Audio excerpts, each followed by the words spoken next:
नमस्कार दोस्तों। एक बार भगवान गौतम बुद्ध अपने शिष्यों के साथ किसी पर्वतीय स्थल पर ठहरे थे। शाम के समय वह अपने एक शिष्य के साथ भ्रमण के लिए निकले।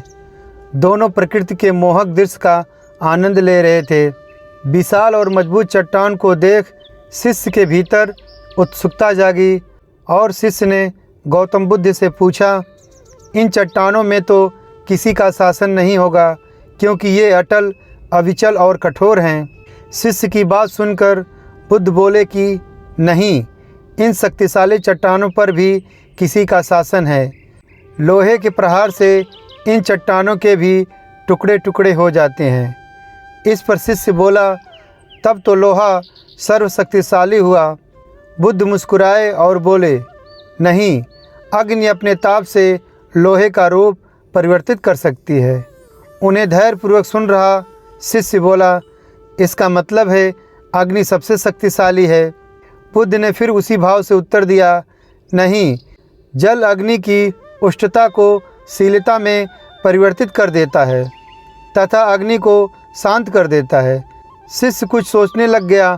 बुद्ध समझ गए थे कि उसकी जिज्ञासा अभी पूरी तरह शांत नहीं हुई है।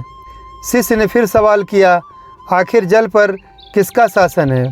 भगवान बुद्ध ने उत्तर दिया, वायु का। वायु का वेग जल की दिशा को बदल देता है। शिष्य कुछ कहता इससे पहले ही बुद्ध ने कहा कि अब तुम कहोगे पवन सबसे शक्तिशाली है। नहीं, पवन सबसे शक्तिशाली नहीं है। सबसे शक्तिशाली है मनुष्य की संकल्प शक्ति, क्योंकि इसी से पृथ्वी, जल, वायु, अग्नि इत्यादि को नियंत्रित किया जा सकता है। दोस्तों, जीवन में कोई भी महत्वपूर्ण कार्य संकल्प शक्ति के बगैर असंभव है।